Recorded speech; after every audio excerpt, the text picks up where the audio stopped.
स्वागत है आप सभी लोगों का मेरे चैनल साइंस टू टेक्नोलॉजी में। मैं अनुपम विपुल आप सभी लोगों का स्वागत करता हूं आज के शो फ्यूचर फ्राइडे में। आज हम लोग बात करेंगे टेस्ला बॉट के बारे में। तो आइए समझते हैं। तो सबसे पहले समझिए कि यहाँ पे हुआ क्या।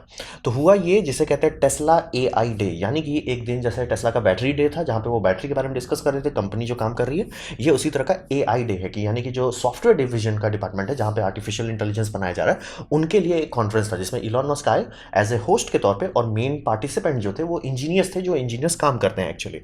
तो ये सब क्यों किया जाता है, इसे कहते हैं रिक्रूटमेंट स्ट्रैटेजी। यानी कि आप ये समझिए कि जनरली लोग दो तरह के होते हैं। एक होते हैं बेसिक लोग, नॉर्मल लोग, जिनको भाई काम करना है रोजी रोटी के लिए, और एक होते हैं एडवांस लोग। एडवांस लोग जो है वो देखते काम में वैल्यू है तो ही करेंगे, क्योंकि उनको जॉब की कोई मतलब कभी डाउट नहीं रहता। उनको जॉब हमेशा मतलब 2-3 जॉब लिस्टिंग पर पड़ी रहती है, 2-3 ऑफर लेटर आके रखा रहता है, वो चुनते हैं। तो उन लोगों को कैप्चर करने के लिए, मतलब जो बेस्ट ऑफ द बेस्ट है, उसके लिए आपको थोड़ा उनके लिए समझ रहे हनी डालना पड़ता है, थोड़ा सा उनको बटर लगाना पड़ता है। तो ये उसी के लिए करते हैं कि जैसे मान लीजिए कंपनी जो बहुत अच्छा काम कर रहा है लेकिन आपको पता ही नहीं वो काम कर रहा है क्या कर रहा है, तो आप उसमें जाना ही नहीं चाहोगे। लेकिन दूसरी कंपनी जो भले बेसिक लेवल लेकिन आपको दिखा रही है बड़े बड़े सपने, आप ट्राई मारना चाहोगे कि देखते हैं क्या शायद ये सक्सेस हो जाए। तो यही समझिए, इसीलिए ये सब किया जाता है, रिक्रूटमेंट स्ट्रैटेजी है। और वही बात कर रहे थे कि वो लोग किस चीज़ पे काम कर रहे हैं, कैसे कर रहे हैं। जैसे उसमें काफ़ी बड़ा बात है जो ये कंप्यूटर चिप मॉड्यूल बना है, ये काफ़ी कॉम्प्लिकेटेड है। किसी कंप्यूटर वेडनेसडे में हम डिटेल में बात करेंगे। हिसाब ये है कि ये एक सुपर कंप्यूटर जैसा आइडिया लिया है और शुरू से लेकर अंत तक ये खुद से डिज़ाइन किया है, क्योंकि जनरली अभी तक सुपर कंप्यूटर में शुरू में कस्टम बनाया जाता था। फिर ये हुआ कि कस्टम बनाना बहुत महंगा पड़ता है, तो लोगों का हिसाब ये बन गया कि शांति से मतलब जो ऑफ द शेल्फ पार्ट है, यानी कि जो आप मार्केट में खरीद सकते हैं, उससे कंप्यूटर बना। तो अभी जितने सुपर कंप्यूटर है वो है, तो ये लोग वापस वो पुराने स्ट्रेटेजी में जा रहे हैं कि कस्टम पार्ट्स बनाते हैं। तो कस्टम पार्ट बनाने में इनको बहुत चीज़ का बेनिफिट मिलता है कि कैसे इसको पावर डिलीवरी करते हैं, कैसे ये कूल करते हैं, कैसे ये इसका इंटरलिंकिंग करते हैं। तो ये सारा चीज़ें शुरू से बना रहे हैं, तो इनको बेनिफिट काफ़ी सारा मिल रहा है। साइड इफेक्ट ये काफ़ी महंगा पड़ता है पर यूनिट के हिसाब से, लेकिन हाँ इनका ये कहना है कि इनका प्रोसेसिंग इतना ज़्यादा है, तो पर मतलब पेटाफ्लॉप पर डॉलर जो है वो काफ़ी अच्छा है। तो इस पे ये काम कर रहे थे। तो इनका एक यूनिट बन गया है, लेकिन अभी ये कोशिश कर रहे हैं कि कई हज़ार यूनिट को जोड़ के काम कर सकें। वो अभी स्केलिंग पॉसिबल नहीं हुआ है, इसी पे काम कर रहे थे। और ये कह रहे थे कि अगर आप स्केलिंग पे काम करते हैं, यानी कई सारे सुपर कंप्यूटर को मैनेज करना आपको आता है, तो प्लीज़ एआई को ज्वाइन कीजिए। ये टीम इस पे काम करे, इनका कस्टम हार्डवेयर है। अब जिन लोगों को कस्टम हार्डवेयर में काम करने का मन रहता है, उनके पास तो ऑप्शन ही नहीं है, एक ही दो कंपनी को छोड़ के ऑप्शन ही नहीं है। तो ये यहाँ पे जाना मतलब पॉसिबल लगेगा। तो ये इनका एक ऐसा चीज़ है जो फिजिकली बना चुके हैं, इसको बस अब प्रोग्रेस कर रहे हैं। मतलब समझिए जेन 1 हो गया है, अब इसका डिप्लॉयमेंट किया जा रहा है। तो ये मेन चीज़ था। फिर एंड में 10 मिनट में उन्होंने इसका आइडिया रख दिया टेस्ला बॉट का। तो टेस्ला बॉट का आइडिया ये है कि वो लो वेज वर्कर को हटा देंगे, यानी कि जैसे कि कपड़ों की इंडस्ट्री है, फिर आपका हो गया कि मोबाइल, जैसे आप देखते होंगे कि चूंकि आजकल मोबाइल के इतने ज़्यादा मॉडल आते हैं, इतने ज़्यादा मॉडल आते हैं कि लिटरली उसके लिए कोई रोबोटिक्स नहीं बनाया जा सकता। आप रोबोटिक्स से ये बनवा सकते हैं, पीसीबी बनवा सकते हैं, स्क्रीन बना सकते हैं, सब चीज़ बना सकते हैं, लेकिन जैसे मोबाइल आता नहीं बना सकते। ऐसा क्यों? क्योंकि हर मोबाइल में अलग अलग चीज़ आ रहा है। यानी कि आप सीधा देखिए कि सैमसंग का 10,000 से 30,000 के बीच में कितने मॉडल हैं, कम से कम 150 मॉडल्स हैं। तो 150 मॉडल के लिए अलग अलग चाहिए। तो कौन चीज़ ऐसा कर सकता है, रोबोट ऐसा कर सकता है? कोई नहीं, इंसान कर सकता है। तो इंसान के पास समझ ये आता रहता है, ये जोड़ जोड़ के असेंबल करके बनाते रहते हैं। किसी में अलग कलर का बैक कवर लगाते हैं, किसी में कम रैम मॉड्यूल लगाते हैं, किसी में ज़्यादा लगाते हैं। तो ये सब बहुत मीनियल वर्क है, लेकिन काफ़ी रिपीटेटिव है। तो ये सब जगह पे रोबोटिक्स काफ़ी अच्छा काम करेगा। और इनका आइडिया ये था कि टेस्ला ऐसा क्यों करेगा, इतना एडवांस चीज़ कैसे कर लेगा टेस्ला। तो टेस्ला का कहना, ये बात ठंडे दिमाग से सुनिए, टेस्ला का कहना यह है कि इनके पास ऑलरेडी एक एआई प्लेटफॉर्म है, जैसे कि इनकी गाड़ी। तो इनका कोर लेवल का आर्टिफिशियल इंटेलिजेंस जो है इनके पास है, इनके पास टेक्नोलॉजी है जिसे कहते हैं ऑब्जेक्ट रिकॉग्निशन, यानी सामान देख के समझो कि वो है क्या, ये वो कर सकते हैं, तभी इनकी गाड़ी ऑटो पायलट पर चल रही है। और मतलब विजन सिस्टम, यानी कि वो कैसे देखें, कैमरा इक्विपमेंट भी अलग खास तौर का बनाना पड़ता है, वो सब ये कर चुके हैं। तो और बैटरी मतलब आधा से ज़्यादा चीज़ ये शांति से गाड़ी का उठा के इसको बनाना चाह रहे हैं। और इसका गोल ये होगा कि भविष्य में ये जितने ह्यूमन टास्क कर सकें, मतलब जैसे काफ़ी लोग अभी कह रहे हैं कि ये आपके लिए मार्केट से शॉपिंग कर लेंगे, वो अभी नहीं होने वाला, भूल जाइए। बेस्ट केस सिनेरियो वो उसको 10 से 20 साल लगेगा। अभी ये भी पहुंच जाए कि मतलब एक मीनियल वर्क जिसको आप बैठा के सिखा दीजिए कि यहाँ तुम बैठो और यहाँ पे ये काम करो, वो भी बहुत मुश्किल होने वाला है। लेकिन मतलब समझिए कि एम सपने बड़े देखे जा रहे हैं। और हिसाब ये रखिए कि अगर ये सक्सेसफुली काम कर जाता है तो ये दुनिया बदल देगा। ठीक है, ये आइडिया है, ये बात ठंडे दिमाग से, इनका आइडिया है, टेक्निकल स्पेसिफिकेशन है, सीजीआई रेंडर्स है, और मतलब ये कहता है कि इसको आउटरन कर सकते हैं, ब्ला ब्ला ब्ला ब्ला ब्ला, बहुत सारी चीज़ें, लेकिन फिजिकल रियल नहीं है। अब बात करते हैं इनका एआई लेवल का। तो यहाँ पे समझिए कि टेस्ला एआई में वर्ल्ड का बेस्ट नहीं है, ये बात समझना बेहद ज़रूरी है। टेस्ला के पास सबसे बड़ा बात है कि इलॉन के फैनडम बहुत बड़ी है, यानी कि वो ऑलमोस्ट कल्ट लेवल पे पहुंच गए। यहाँ पे कोई इलॉन मस्क कुछ भी गलत बोलेगा कोई नहीं मानेगा। इलॉन मस्क मतलब सारा टाइमलाइन मिस कर देगा, कोई नहीं मानेगा। मतलब इलॉन मस्क आँख के सामने ये बोल देगा कि हम ये कर देंगे, जो बाद में खुद ही हटा लेगा, कोई उसको मतलब नहीं, ए भाई तुम तो ये बोल के गायब हो गए, ऐसा कभी नहीं होता। तो इसका साइड इफेक्ट होता है कि लोगों को गलत इंप्रेशन पड़ने लगता है कि टेस्ला जो है बहुत आगे चल रही है। टेस्ला है ही नहीं वैसा कुछ। एग्जांपल के लिए कि अभी अगर आप टेस्ला खरीदना चाहते हैं जिसमें ऑटो पायलट है, ऑटो पायलट है ही नहीं टेस्ला के पास। टेस्ला के पास लेवल 2 है। ये बात समझ रहे कि आपका लेवल 0 होता है जिसमें कुछ इलेक्ट्रॉनिक नहीं है। आपकी जितनी गाड़ी है सब लेवल 1 है, यानी कि उसमें ऑटोमेटिक ब्रेकिंग होगा। मेरे गाड़ी में भी ऑटोमेटिक ब्रेकिंग है, बहुत सारे केसेस में होता है ऑटोमेटिक ब्रेकिंग। फिर लेवल 2 होता है जो कि टेस्ला की गाड़ी है, यानी कि गाड़ी एक दो सिस्टम को खुद से कंट्रोल कर सकता है। लेकिन ये बात जरूर समझें, टेस्ला को ऑटो पायलट क्यों नहीं कह सकते लीगली, कि उसमें हमेशा ड्राइवर होना चाहिए। यानी कि टेस्ला में आप देखेंगे, टेस्ला के जितने भी वीडियो ही देखिए, टेस्ला का जो मैंने नीचे वीडियो लिंक कर दिया है, देखिएगा उसमें ऑटो पायलट में गाड़ी पे स्टीयरिंग पे हाथ हमेशा रखा हुआ है। स्टीयरिंग से हाथ हटाएंगे वो गाड़ी रोक देगा अपने आप को। गाड़ी ऑटो पायलट नहीं है। और ये बात इतनी सीरियस है कि यूएस गवर्नमेंट उस पर फाइन करने पर लग गई है। यूके की गवर्नमेंट भी बोल रही है ये क्या नौटंकी कर रहे हो, जब तुम्हारी गाड़ी सेल्फ ड्राइविंग नहीं है तो उसे मत बोलो ऑटो पायलट, वो नहीं है। ड्राइवर को देखना ही है तो वो बस क्रूज कंट्रोल है, फैंसी क्रूज कंट्रोल आप दे रहे हो। ये नहीं है कि कभी गाड़ी पूरी तरह से ऑटो पायलट। इसीलिए हमेशा ड्राइवर होना चाहिए, हमेशा। और ये देखिए इनका कैमरा जो पीछे देखता रहता है कि ड्राइवर सो तो नहीं रहा। ड्राइवर सो रहा है तुरंत वो साइड गाड़ी को साइड में पार्क कर देगा, क्योंकि ऑटो पायलट नहीं है। टेस्ला अभी तक वहाँ नहीं पहुँचा जो ये लोग क्लेम कर रहे थे 2015 से। उनका था कि 2019 में हम डिलीवरी दे देंगे। 19 आया, 20 आ गया, 2021 आ गया, अभी भी इनके पास लेवल 2 से ऊपर की टेक्नोलॉजी नहीं है। क्लेम ये कई साल से कर रहे हैं, लेवल 2 क्रॉस अभी तक नहीं किए हैं। इसीलिए हमेशा उन पर ड्राइवर होना चाहिए। अभी भी देखिए ना, टेस्ला तो अभी ऐसे जाके गाड़ी उल्टी हुई बड़ा हमसे भिड़ा दिया, कोई टेंशन नहीं, भिड़ा दिए थे बस। अभी भी मतलब 1000 जगह ये भिड़ते ही रहते हैं। तो हिसाब वही समझिए कि लेवल 2 पे वो होगा। अब एग्जांपल आप बोले, अच्छा मैं बोल रहा हूँ कि टेस्ला पीछे है, तो क्या टेस्ला से कोई आगे? हाँ, वेमो में आप ध्यान दीजिए, कोई ड्राइवर नहीं है। वेमो लेवल 4 है, यानी कि लीगली ये ऑटो पायलट है। आप चाइना में भी बहुत सारे रोबो टैक्सी आ गए जो आधा से वेमो पे ही बेस्ड है, और बहुत सारे उनकी खुद के हैं, वो सब लेवल 4 है, यानी कि ड्राइवर नहीं होना चाहिए। टेस्ला नौटंकी auto pilot, original auto pilot. Original auto pilot का मतलब ड्राइवर नहीं हो तो भी गाड़ी सुरक्षित रहेगी, और इसका एक्सीडेंट इससे कम है। क्यों? क्योंकि ये लोग लाइडार इस्तेमाल करते हैं। जो इलॉन मस्क है कि हम लोग इंसान बिना लाइडार के काम करता है तो एआई भी कर लेगा। भाई एआई चौंक जाता है, कंफ्यूज होता है। इसीलिए तो लेटी हुई गाड़ी, मतलब एक ट्रक गिरा हुआ रोड पे और गाड़ी आके बैम से ठोक दिया कई बार, और लोगों की जान जा चुकी है इस बात पे। ये बात समझिए, ये हल्की बात नहीं है कि टेस्ला ऐसे फेक एआई को एआई कर दे रहा है और ऑटो पायलट की तरह लोग मानने लगे ना। मतलब आपका गाड़ी अगर खुद से कर रहा है, आप लेवल 2 लेवल 3 ये सब बहुत खतरनाक है। इसीलिए वेमो की कंपनी, यानी कि जो गूगल का पहला डिवीजन था, शांति से कूद गया कि भैया शांति से लेवल 2 3 बाईपास करो, 4 में जाओ। क्योंकि कोई भी इंसान ऐसे ऑन द स्पॉट गाड़ी का टेक ओवर नहीं कर रहा है। जैसे वो देख रहा है कि भिड़ने वाला है, उसको वो समझने में कि गाड़ी भिड़ने वाली है, अब स्टीयरिंग व्हील पकड़ो, अब देखो क्लच दबाओ, ब्रेक दबाओ, क्या करना है, वो सब तुरंत थोड़ी हो जाएगा। ऑन द स्पॉट आप नहीं सोच पाएंगे कि क्या करना है, क्योंकि आपके पास अवेयरनेस नहीं था। जैसे मैं मैनुअली गाड़ी चला रहा हूँ, एक्सीडेंट होने वाला था, मेरे को पता है कि गाड़ी किस गियर में है, और गियर ना भी हो जैसे कि ऑटोमेटेड गियर, तो भी एटलीस्ट इंजन का आरपीएम का फील रहेगा कि इंजन कितना जोर मार रहा है, ब्रेक कितना हद तक दबा हुआ, क्लच है कि नहीं एंगेज्ड। तो ये सब के कारण टेक ओवर करना नामुमकिन होता है इंसान के लिए। ये ज़्यादा खतरनाक होता है लेवल 2। इसीलिए जितनी भी गाड़ी एक्चुअली ऑटो पायलट पे चल रही है वो शांति से लेवल 4 के पीछे भाग जाती है। लेवल 2 लेवल 3 पे काम ही नहीं करना, क्योंकि लेवल 2 लेवल 3 बहुत डेंजरस है इंसान के लिए।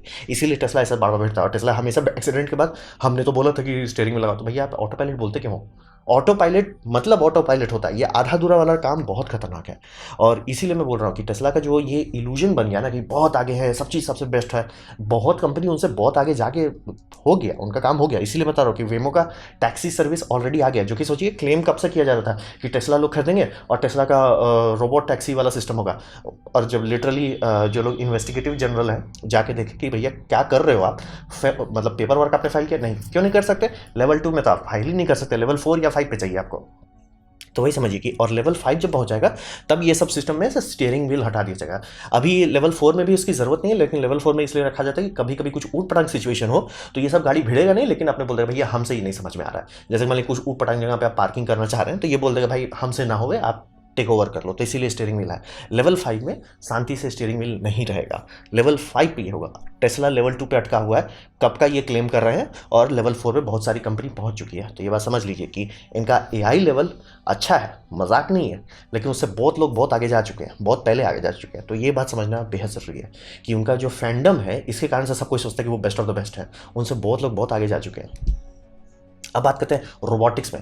रोबोटिक्स में तो सवाल ही नहीं है कि ये बना लें एक साल के अंदर, क्योंकि स्ट्रेट नी पॉसिबल नहीं है। अब आपको एग्जांपल देता हूँ, इंसानी बॉडी जो है, जैसे हम लोग दो टांग पे खड़े हैं, हम लोग कभी खड़े नहीं रहते हैं। बोले ये क्या मतलब, मैं तो खड़ा ही हूँ।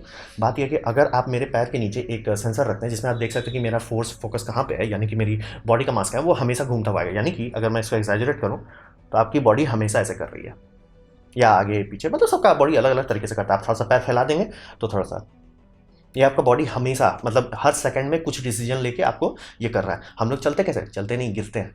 इसीलिए इंसान इतने कम एनर्जी में इतना ज़्यादा दूर जा सकता है। मतलब कहीं हम लोग घोड़ा से ज़्यादा दूरी कवर कर सकते हैं एक दिन के अंदर, क्योंकि हमारा बॉडी बहुत इफिशियंट है।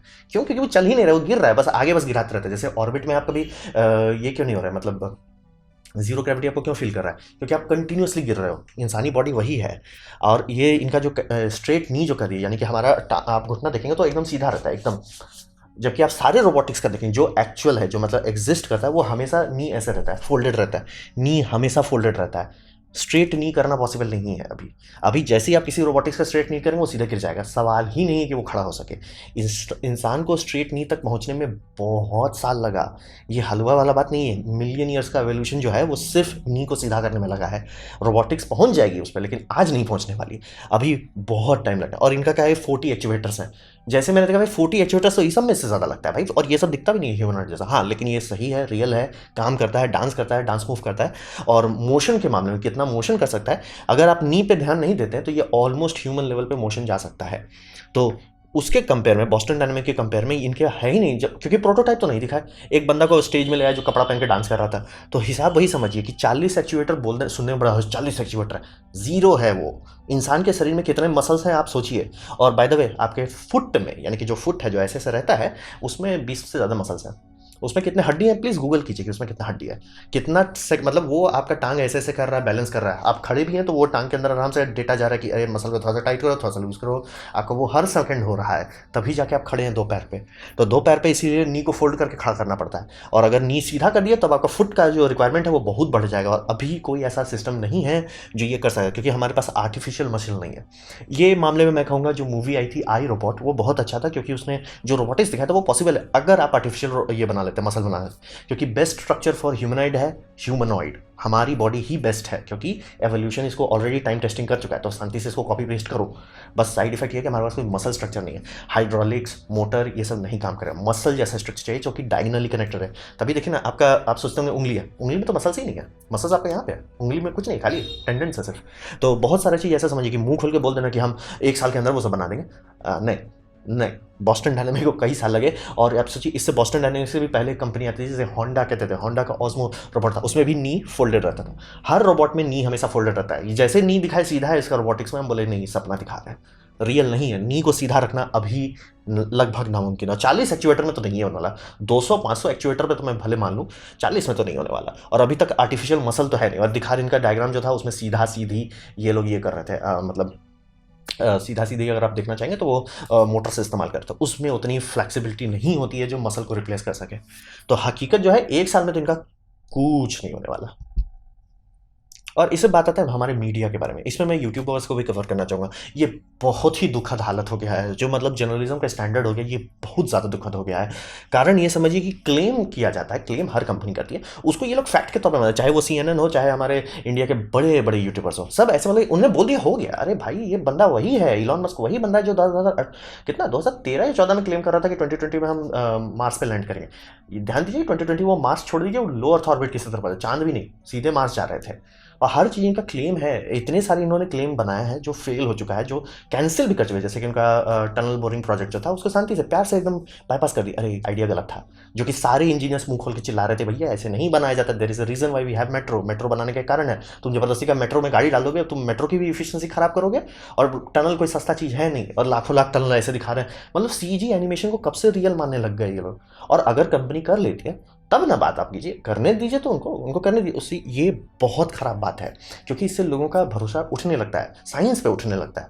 आप इलॉन मस्क को नहीं करिएगा, आप बस साइंस तो कुछ भी बोलता रहता है, कभी होता नहीं। जैसे कि खराब सोलर प्रोजेक्ट हो जाए, जैसे कि आपका सोलर रोडवे मरने का नाम ही नहीं ले रहा है, कंपनी पे कंपनी इस पर पैसा डाल रही है। अरे भैया, तुम दुनिया में इतना पार्किंग लॉट है उसको कवर कर लो ना पहले, इतना डेजर्ट है उसको पहले कवर कर लो। रोड के नीचे लगाने में क्यों है? क्योंकि हाइप बन गया है। तो इसका साइड इफेक्ट ये होता है कि आज की जनरेशन जो है वो back of the envelope calculation करती ही नहीं, मतलब एकदम बेसिक ठंडे दिमाग से कि टेस्ला रोबोट बना रहे हैं, इसको पावर कैसे करेंगे महाराज? अच्छा, आप बैटरी का तो आपको पता है, टेस्ला बोल रही है कि इसमें गाड़ी वाली बैटरी डालेंगे, ठीक है चलो गाड़ी वाली बैटरी बम है, आपको उसका वेट पता है, आपको उसकी एनर्जी डेंसिटी पता है, आपको पता चल जाएगा उसका मास कितना होगा, क्योंकि अगर मान ली बैटरी बहुत बड़ा डाल देते तो इसमें सीपीयू कहाँ डालेंगे, वो दिखा रहा है कि सीपीयू यहाँ डालेंगे, ठीक है, एक्चुएटर्स भी डाल रहे हैं, बैटरी कहाँ डाल रहे हो आप, और प्लस बैटरी कितना देर चलेगा, 20 मिनट 30 मिनट, क्योंकि बॉस्टन डायनामिक्स के साथ भी वही हो रहा है कि 20-30 मिनट से ज़्यादा नहीं चलता है, तो आप किस तरीके से उसको चला पाएंगे? तो एकदम ये होता है ना सिंपल बैथ, मतलब थोड़ा सा समझो, जैसे कि सोलर रोड में कोई थोड़ा सा सोचता है 1 मिनट, सोलर पैनल को हम लोग हमेशा एंगल रखते हैं ताकि एनर्जी ज़्यादा कलेक्ट हो, आप उसको फ्लैट कर देते हो और उसके पर गाड़ी रहेगी तो वो बिजली कहाँ से बनाएगा? और प्लस कौन सा ऐसा ट्रांसपेरेंट मटेरियल है जिसके ऊपर आप गाड़ी चलाओ वो ट्रांसपेरेंट बना रहे हैं? कोई back of the envelope math नहीं करना है, और उसका कारण ये हो रहा है कि मतलब साइड इफेक्ट ये हो रहा है कि लोग बद से बदतर हो जा रहे हैं, उनका कॉमन सेंस बंद हो जा रहा है, इसलिए ये बोल रहे हैं ओ इसने बोल दिया तो ये कर लेगा, ऐसे नहीं होता है। कॉमन सेंस आपको नॉर्मली, आपका कभी भी जवाब नहीं आता है कि इसने बोला है गया, आपका कॉमन सेंस आपका सबसे पहला फिल्टर होना चाहिए। आपको किसी चीज़ में सही चीज़ दिखता है, मुझे लगता है इस कारण से वो सही, ये नहीं होना कि इसने बोला है, ये कभी नहीं होना चाहिए। तो ये बहुत बहुत बुरा हालत है, और इसे ये समझिए फैक्ट चेकिंग ऑलमोस्ट जीरो कर दे रहा है कि जैसे कि 40 एक्चुएटर्स बोला, सब लोग है 40 एक्चुएटर्स है, भाई हमारे टंगड़ी में उससे ज़्यादा है 40 एक्चुएटर, और अभी पूरी दुनिया जो बन गई ना, ये बन गई बस हाइप पॉन के पीछे भागे, सिर्फ हाइप और हाइप, उसके ऊपर और हाइप, मतलब ये डांसिंग करके दिखा रहे हैं, like unveils the robot. I mean unveil robots का मतलब होता है कि वो एक्चुअली बनाया जा चुका है, उसे अनवेल किया गया, ये ओरिजिनल रोबोट नहीं, ये इंसान है। अनवेल मतलब ये वर्ड कैसे न्यूज़ मीडिया यूज़ कर ली, क्या उनको इंग्लिश नहीं पता है? भाई मेरे को इंग्लिश बेयरली आती है, तो मेरे को भी पता है कि अनवेल का मतलब होता है आप दिखा रहे हो जो चीज़ आपने बना चुका है। मतलब ये बहुत ही दुखद बात है, और मतलब अब तो इंडियन यूट्यूबर्स भी ऐसा कर रहे हैं बस हाइप क्लिक करने के लिए कि ये हो जाएगा वो हो जाएगा, से हो जाएगा, बनाने तो दो उनको, क्लेम तो ये लोग मुंह कब से, मतलब ये टेस्ला ट्रक तो कब का करना चाहिए था इनका, अभी तक ट्रक नहीं है, साइबर ट्रक भी लॉन्च कर दी, वो भी अभी तक नहीं आया। क्लेम तो ये लोग मतलब ऐसे कर रहे आ रहे हैं कि क्लेम का कोई मतलब ही नहीं है, और लोग भूल जाते कि अरे इसने भी ये भी तो क्लेम किया था, ये प्रोजेक्ट तो गायब हो गया, हाइपर लूप क्लेम किया गायब हो गया, हाइपर टनल क्लेम किया गायब हो गया, ये सब प्रोजेक्ट गायब होते जा रहे हैं इनके। तो ये बहुत ही दुखद है जो अभी हो रहा है दुनिया में, कि मीडिया एकदम गिर गई है, कि मतलब सिर्फ हाइप कर रही है, और न्यूज़ मीडिया छोड़ दिया। मैं तो सोचता था कि यूट्यूबर्स तो एटलीस्ट थोड़ा सा 15-20 मिनट तो रिसर्च करेंगे उस पर, वो भी नहीं कर रहे हैं, ये बहुत तकलीफ वाली बात है। तो ये था मेरा प्रेजेंटेशन टेस्ला एआई बॉट के बारे में। उम्मीद करता हूँ आपको अच्छा लगा, कुछ सीखने मिला हो, कुछ समझ में आया हो। अगर ऐसा है लाइक कर दे, दोस्तों शेयर कर दे, उससे मेरा काफ़ी भला होगा। नहीं अच्छा लगा, नहीं पसंद आया, कोई बात नहीं, आप डिसलाइक कर सकते हैं। मैं कहूँगा डिसलाइक 2 बार दबाएं, उससे मुझे अच्छा चलेगा कितना ना पसंद हुआ। मैं आपसे कहूँगा कि कमेंट लिखें, मैं हर कमेंट को पढ़ने की कोशिश करता हूँ। आपसे कहूँगा सब्सक्राइब कीजिए, बेल दबाइए अगर आप फ्री हैं तो। आपने मेरा वीडियो देखा जानकर मुझे बहुत खुशी हुई। धन्यवाद।